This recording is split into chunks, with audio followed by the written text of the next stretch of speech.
안녕하세요. 역사 돋보기입니다. 중국의 세 번째 분열시대였던 5대 10국을 통일한 국가는 송나라였습니다. 송나라의 건국자 송태조의 이름은 조광윤. 한 국가의 시조들이 늘 그렇듯 묘호나 시호보다는 본명이 더 유명합니다. 송태조는 몰라도 조광윤은 알 정도로 조광윤의 입지가 중국사에서 남다르고, 또한 송나라 역시 오늘날 중국 문화 형성에 큰 역할을 한 내력 깊은 국가의 왕조였답니다. 어떻게 보면 한없이 불쌍하기도 한 송나라인데, 송나라가 어떤 역사의 흐름을 거쳤는지 송나라의 역사 시리즈를 연재하도록 하겠습니다. 1부는 송나라의 건국자 조광윤입니다. 영상에 앞서 5대 10국 시대의 역사를 먼저 보고 오시면 더 깊이 이해하실 수 있을 겁니다.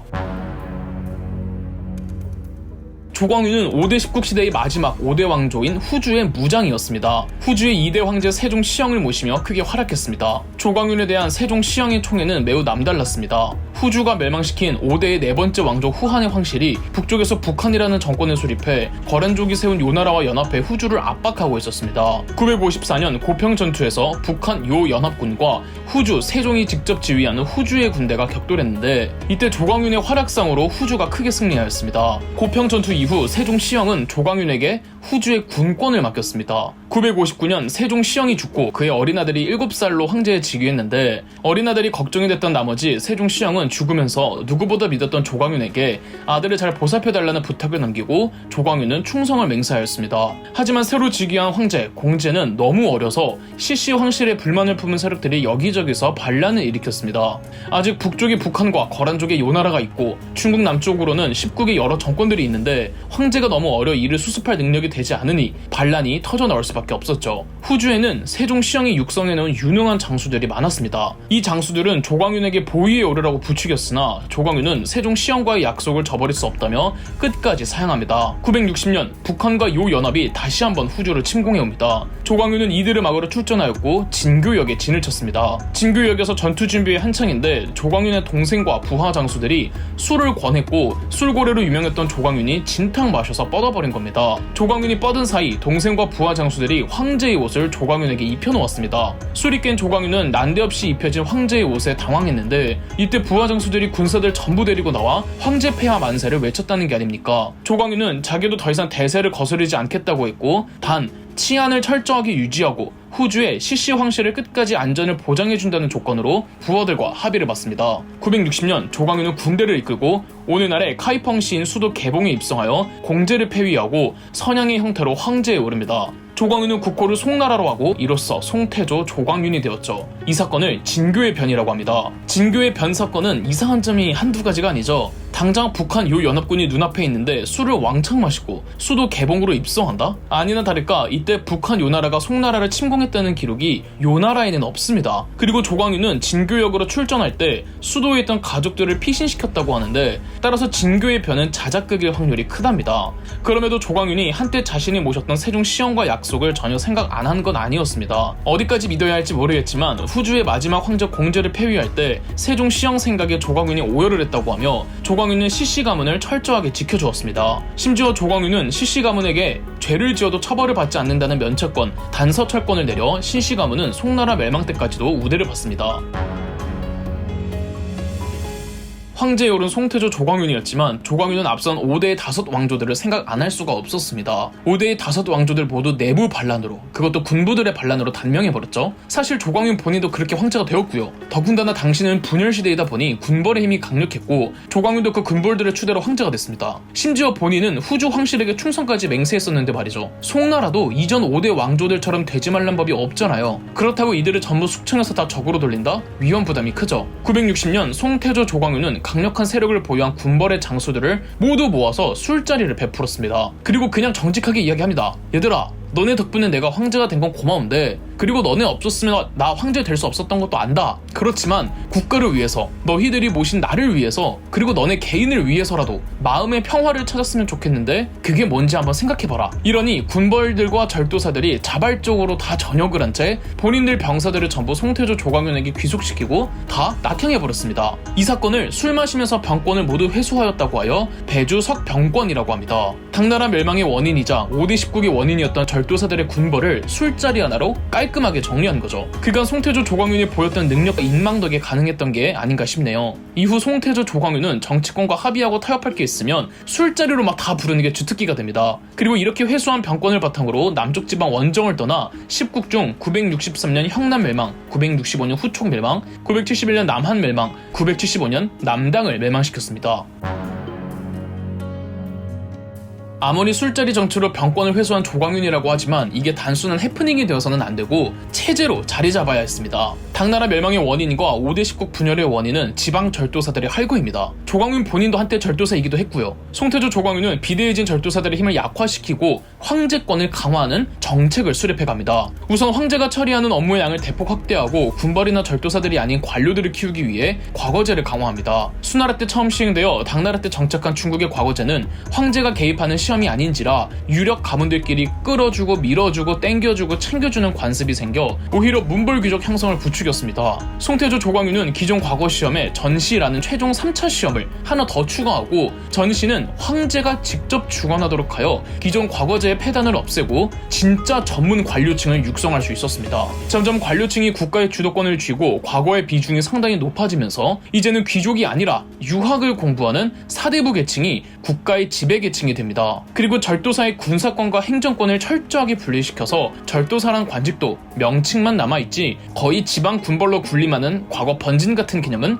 결코 아니었습니다. 쉽게 말해 송태조 조광윤 이래 송나라는 적극적인 문치주의를 표방했습니다. 문치주의를 표방하는 게 나쁘진 않지만 그 목적이 당나라 말기에서 5대 10국 시기 절도사들의 힘을 약화시킨다는 정치적 목적이 뚜렷했기 때문에 절도사들의 힘을 전부 빼버리기는 했지만 국가의 군사력이 심각하게 약화되었다는 부작용이 있었습니다. 송태조 조광윤은 외부 이민족의 위협보다 내부 군부 세력의 위협을 더 크게 여기고 군대의 대부분을 수도 방어와 황제의 직속부대 겸 근위부대인 금군에 몰빵하고 지방군을 축소시켰습니다. 더군다나 당나라 말기부터 기존 부병제의 운영이 어려워 모병제를 시행하고 있었거든요. 이러니 황제권은 강화되지만 국방력은 볼품없어지겠죠. 한편 송태조 조광윤은 아직 10국 중 남쪽의 5월과 북쪽의 북한 그리고 결정적으로 최대의 주적이라고 할 수 있는 거란족의 요나라와의 싸움을 앞두고 976년 사망했습니다. 송태조 조광윤 사후 그의 동생이었던 조광이가 2대 황제 송태종으로 즉위했는데 이상하지 않으세요? 왜 조광윤의 아들이 아니라 동생이 황제가 됐을까요? 조광인은 송나라 건국 시절 이전부터 형 못지않은 명성을 누리고 있었고 형을 황제로 추대하는 데 가장 적극적인 인물 중 하나였습니다. 조광윤에겐 두 아들이 있었는데 송태종 조광이의 즉위 후 몇 년 있다가 둘 다 죽습니다. 벌써 수상하죠? 심지어 조광윤이 죽기 전 조광이와 둘이 독대를 했는데 도끼로 바닥을 찍는 소리와 소리 지르는 언성이 바깥까지 들려왔다고 합니다. 더 명확한 증거는 없지만 조광이가 모종의 모략으로 자신이 황제가 되었다는 설이 거의 확실시 되고 있습니다. 그럼으로써 5대 10국 통일 과제는 송태종 조광이에게 넘어갑니다. 송태종에게 주어진 과제는 남은 10국 정권들 5월과 북한을 멸망시켜 5대 10국을 완전히 통일하는 것이었습니다. 송태종은 어마어마한 워커홀릭으로 유명합니다. 국가 업무를 보느라 잠시도 쉬지 않았으며 아주 작은 사치 생활이나 유희를 멀리했다죠. 즉위 과정은 다소 문제가 많아 보이지만 각종 민생책을 펼치며 국가의 안정에 이바지했습니다. 이러한 선정을 바탕으로 송태종은 원정 전쟁에 나섭니다. 우선 978년 남방의 5월이 자발적으로 나라를 바쳤고 979년 전쟁으로 북한을 멸망시켜버리면서 공식적으로 중국사 세 번째 분열 시대인 5대 10국 시대가 70년 만에 끝이 납니다. 5대 10국 통일은 1라운드에 불과했습니다. 사실상 송나라에게 최종 보스는 거란족이 세운 나라 요나라였는데요. 송나라는 요나라가 차지하고 있던 연운 16주를 찾는 것이 목표였습니다. 과거 5대 10국 시절 5대의 세 번째 왕조인 후진의 석경당이 후당을 멸망시킬 때 거란족 요나라의 지원을 받는 조건으로 중국 북부의 연운 16주 지역을 요나라에게 할양을 했었거든요. 연운 16주는 연주와 운주를 포함한 총 16개의 주를 말하며 오늘날 베이징, 텐진 일대입니다. 베이징의 옛 명칭이 연주거든요. 연운 16주는 중국 한족들이 사는 지역이었으므로 절대 이민족의 국가로 남겨둘 수 없다며 연운 16주를 탈환하는 것이 매우 중요한 과제였습니다. 내정에 있어서도 능력이 뛰어났고 5대 10국마저 통일한 송태종이었지만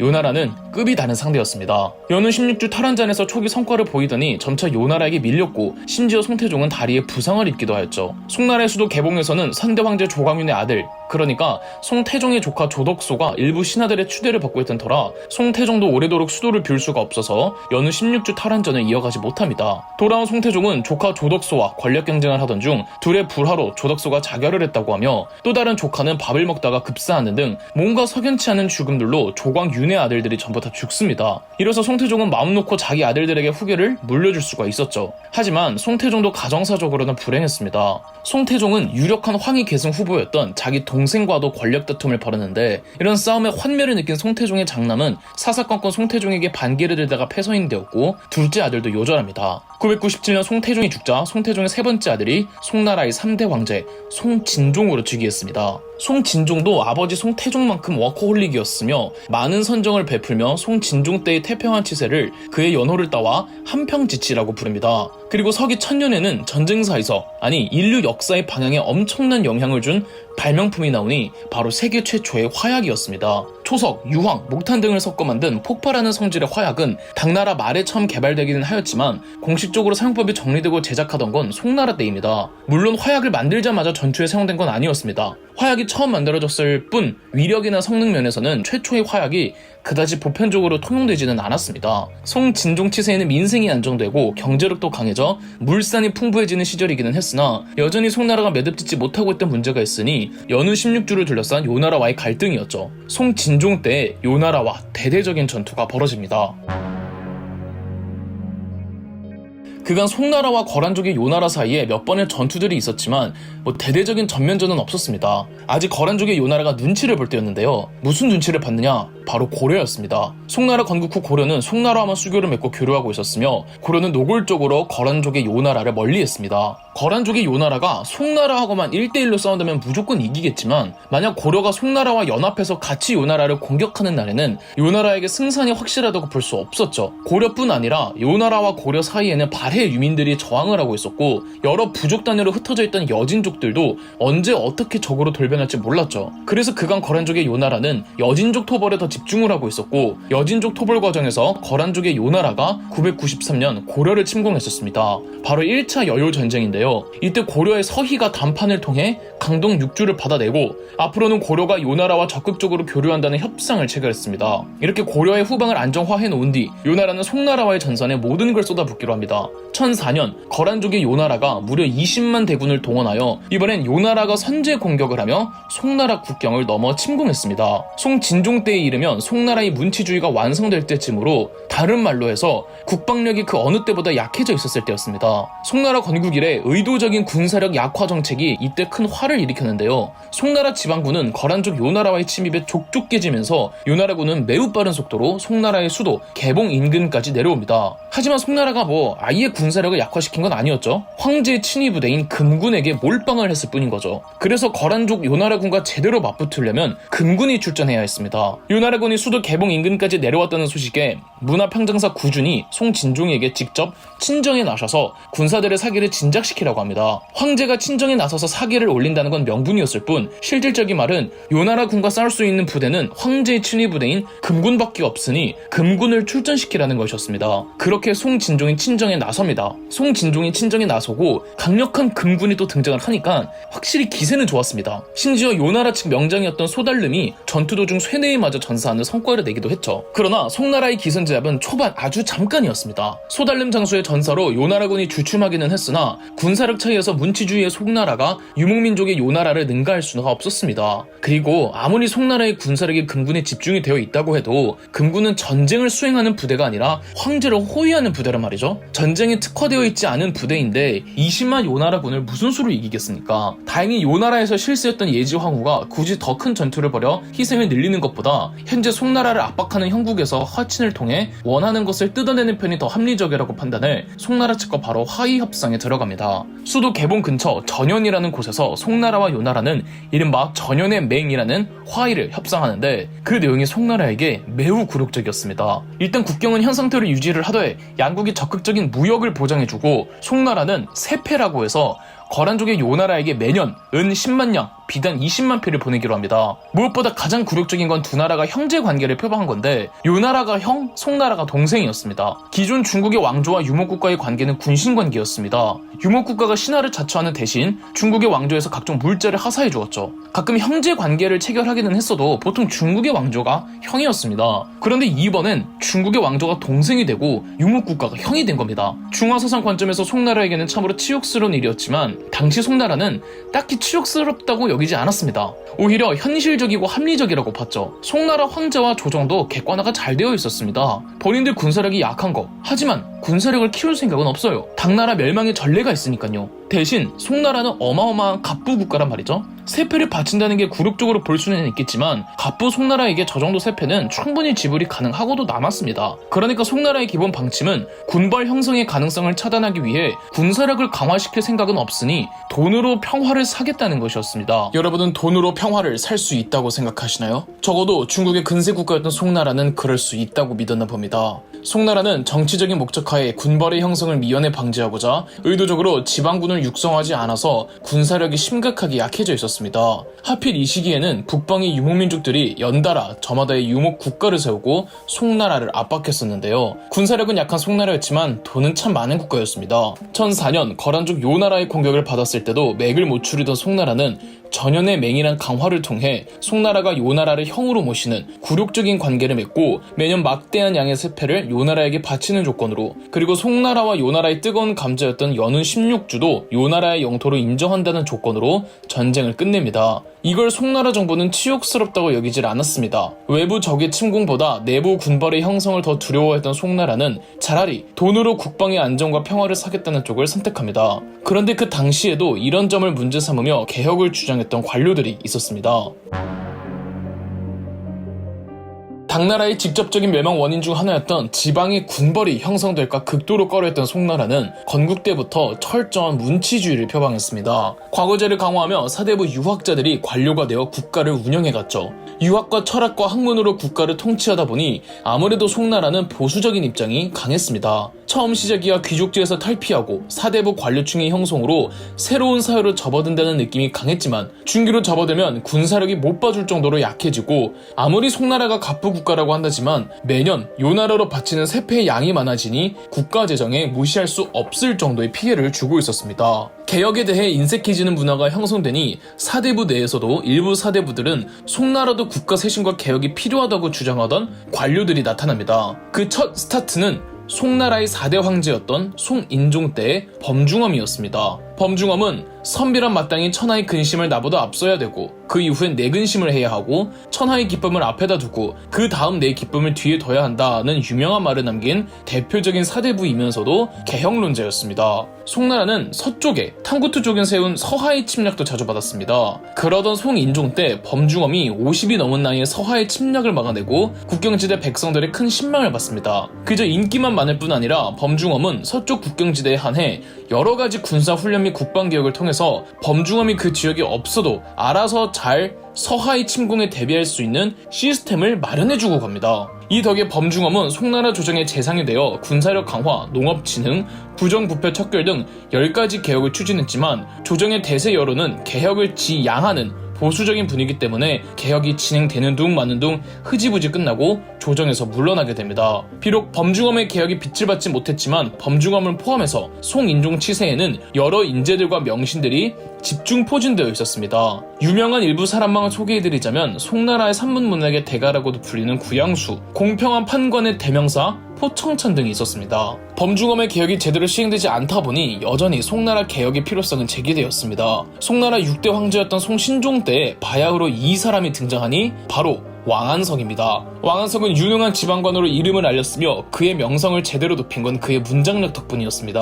왕안석 또한 산문 문학의 전문가였는데요. 당나라 말기에서부터 송나라 때까지 중국 문단에는 산문 장르가 크게 유행하였습니다. 당나라 말기에서부터 송나라 때까지 천재 산문 작가들 8명을 당송 8대가라고 부르는데요. 당송 8대가로는 당나라 때의 한유와 유종원, 송나라 때의 구양수, 소순, 소동파, 소철, 진공, 그리고 왕안석이 있습니다. 1038년 탕구투 쪽의 서화가 다시 송나라를 쳤는데 이번엔 송나라가 막아내질 못합니다. 한때 범주엄이 구축해둔 국방 시스템도 조금 시간이 지나니 도루묵이 되어버린 거죠. 송나라의 지나친 문약화 현상에 왕안석은 가만히 있을 수가 없어서 왕안석도 이른바 신법이라는 국가의 개혁을 제안하였습니다. 왕안석은 신법을 부국책과 강병책으로 나누어 부국으로는 빈민들을 구제해주는 저이자 대출제도의 청묘법, 도시의 중소상공인들을 지원해주는 시역법, 국가의 물가를 조절하고 유통을 원활하게 촉진시키는 균수법, 특권층이나 고위 관료들에게도 국방의 의무를 부과하는 대신 일정 세금을 징수하는 모역법이 있었고요. 강병책으로는 모병제가 아닌 병농일치제를 표방하는 보갑법, 농민들에게 군마를 의무적으로 사육시켜 국가 유사시에는 군마를 징수하는 보마법 등 총 6가지가 있었습니다. 왕안석의 신법 내용들이 다 구체적이고 그간 가려웠던 부분을 제대로 긁어주는 개혁들인지라 왕안석을 따르는 무리들이 있었습니다. 신법을 지지하는 왕안석의 무리들을 신법당이라고 불렀습니다.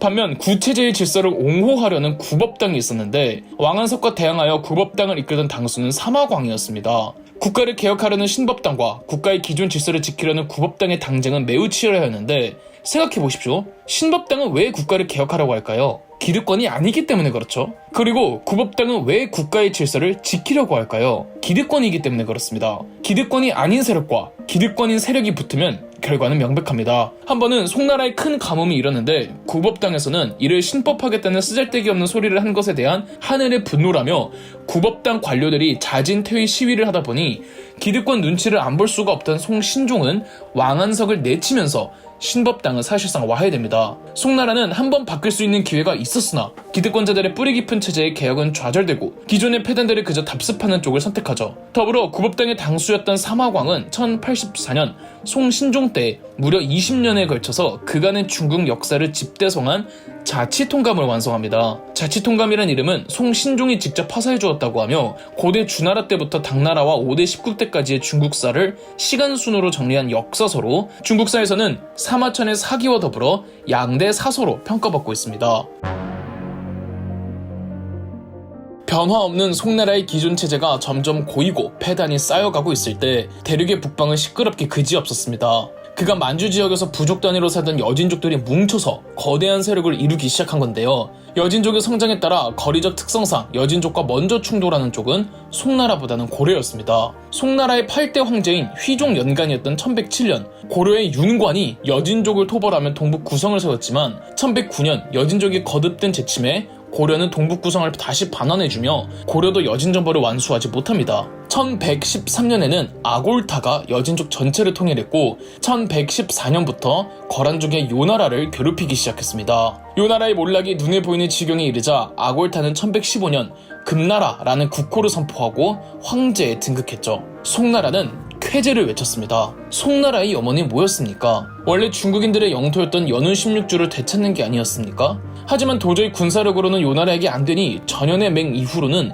연운 16주를 요나라 영토로 인정을 할 수밖에 없었죠. 그런데 금나라라는 요나라가 정신을 못 차리는 상대가 나타난 겁니다. 송나라는 바로 금나라와 연합하여 요나라를 옥죄었습니다. 송나라는 금나라와 함께 요나라를 공격해 만리장성 이북은 전부 금나라의 영토로 그 이남 연운 16주는 송나라가 차지하자는 동맹을 체결하였죠. 근데 그 와중에 금나라는 요나라를 맹공하지만 정작 송나라는 요나라와의 전투에서 연패를 거듭합니다. 1123년 아골타 사후 즉위한 금태종 오걸매가 요나라의 수도를 함락시키죠. 1125년 요나라 잔당마저 토벌되며 완전히 요나라가 멸망당합니다.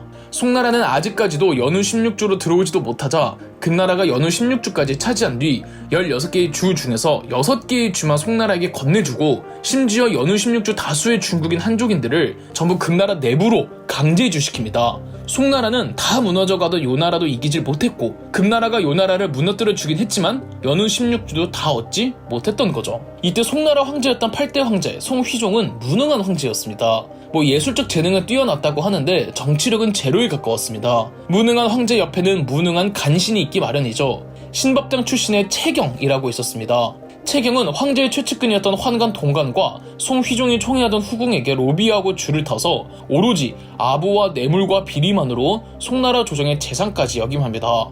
권력을 준 채경은 한때 자신을 끌어주었던 사람들조차도 권력 독점에 방해된다며 구법당 신법당 가리지 않고 대거 숙청해버립니다.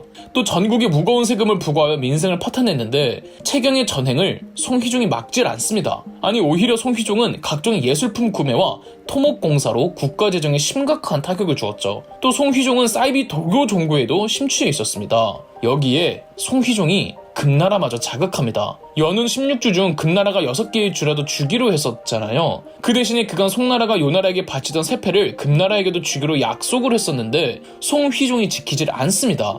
분노한 금태종은 군대를 이끌고 송나라를 침공, 순식간에 송나라의 수도 개봉을 포위했습니다. 송휘종의 연호가 정강이라서 1126년 이때의 사건을 정강의 변이라고 하는데 책임지고 싶지 않던 송휘종은 아들 송흠종에게 양위하고 본인은 중국 남쪽으로 피신을 갑니다. 송흠종은 사태를 수습하고자 우선 세패를 바치겠다며 화의를 맺고 금나라를 돌려보낸 뒤 채경 등의 간신들을 모두 숙청합니다. 사태가 수습되자 신난 선대 황제 휘종은 또 다시 돌아옵니다. 송흠종은 그래도 아버지와는 달랐지만 너무 극단적으로 너무 또 달라서 이 패기에 넘쳐 금나라에게 세패를 주지 않으며 다시 금나라를 자극했고 금나라가 다시 쳐들어와 8개월 만에 수도 개봉을 함락시킵니다. 금나라는 장방창이라는 송나라의 신하를 꼭두각시 황제로 옹립하고 송휘종과 송흠종을 비롯해 황족 및 관료 3천여 명을 금나라로 포로로 데리고 갑니다. 금나라로 끌려간 송휘종과 송흠종은 그들 스스로 오랑캐라 얕잡아보던 금나라 정부에게 제후의 자귀를 받는 굴욕을 당하고 한 번도 가본 적 없던 만주 저 멀리로 가서 귀양살이나 다름없는 생활을 하다가 그곳에서 쓸쓸히 죽습니다. 또 송나라 황실의 여자들은 금나라 지배층에 첩이되거나 혹은 관기로 전락해버렸죠. 참고로 송휘종은 아내와 딸들이 겁탈당하고 기생이 되었다는 말에도 아무런 반응을 보이지 않았는데 자기가 평생 모아온 예술품들이 훼손됐다는 말에는 오열을 했다고 합니다. 다행히 금나라로 끌려가지 않았던 송나라의 소자성 헌황후는 남아있던 황족을 찾아내어 장방창을 황제로 들 수 없으며 조씨 황가가 다시 송나라를 부활시켜야 한다고 부추겨 1127년 양지강, 강남 지역에서 송나라가 다시 수립됩니다. 하지만 이전 송나라 때의 영토가 아닌 화북지방은 금나라에게 전부 빼앗긴 반쪽짜리 송나라였죠. 그래서 이전을 북송, 이후를 남송이라고 구분합니다. 즉 송나라의 역사는 아직 안 끝났습니다. 그럼 역사 돋보기였습니다. 저희 역사 돋보기가 멤버십 가입을 시작했습니다. 멤버십 가입을 해주신 분들 덕분에 영상 제작에 큰 도움이 되고 있습니다. 감사합니다. 영상 재미있으셨다면 구독과 좋아요, 알림 설정까지 해주시면 감사드리겠습니다.